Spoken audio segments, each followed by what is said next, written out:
Pascal Duprat, lui, en tout cas, devrait être prêt. Bonne imitation. À mon avis, dans 2-3 minutes, on va avoir Pascal Duprat. Le temps de recevoir Yannick, qui nous appelle de la belle Haute-Savoie, qui nous appelle d'Annecy, tiens. Bonsoir. Bonsoir à vous, Yannick.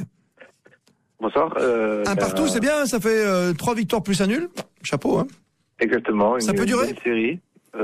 Oui, ça peut durer parce que ce qu'on voit au-delà des résultats, c'est l'état d'esprit. On avait vu ces 3 derniers matchs, effectivement des victoires, mais avec même s'il y avait l'état d'esprit, il n'y avait pas forcément. Il y avait encore manière à s'inquiéter un peu pour retomber dans les travers. Mais là, ce soir, on a vu une équipe qui a joué collectif, qui était agressive dans le bon sens du terme, qui a joué ensemble, qui a été combative ensemble. Qui était bien en place. Qui était bien en place, en fait. Bien en place, et que voilà, s'il y en avait un qui se trouvait un peu, il y avait toujours un autre pour rattraper. On a vu beaucoup d'envie dans cette équipe, et c'est ça l'esprit des Croix de Savoie. Oh, ils avaient envie, les Croix de Savoie. À l'image de Pascal Duprat, qui dès le début était chaud, qui s'est chauffé avec le 4e arbitre. Il est un peu l'emblème finalement. Il représente bien un peu l'état d'esprit qu'on veut véhiculer dans ce club. Voilà, c'est vraiment un personnage qu'on apprécie. Je sais pas si on peut dire que c'est un petit peu un entraîneur à l'ancienne en fait. C'est un Antonetti. Ouais, pourquoi pas. Un petit Antonetti. Pour l'instant, oui.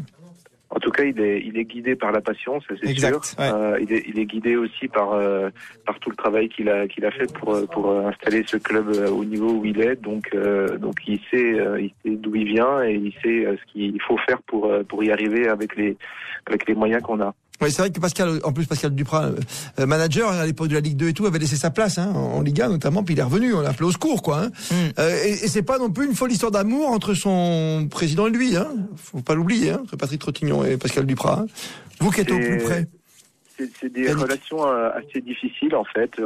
C'est très difficile de savoir les tenants et les aboutissants, parce que finalement les tensions sont plus finalement en interne au sein des actionnaires et des sponsors, enfin du On en est où sponsor justement principal. là sur le sponsor principal qui voulait retirer un petit peu ses billes? Le marchand de yaourt. Il y a eu une réunion dans le club qui était annoncée comme très tendue. A priori, elle a été plus tranquille, et il y a une autre réunion qui est prévue le 23 décembre où seront décidées l'entrée de nouvelles personnes au conseil d'administration, ce genre de choses. On a un bon correspondant à Evian. Hein. Il est pas mal, Yannick. Il est bien. En tout cas, il aime son club. C'est un club qui lui a amené une finale quand même de coupe l'an dernier, faut pas l'oublier.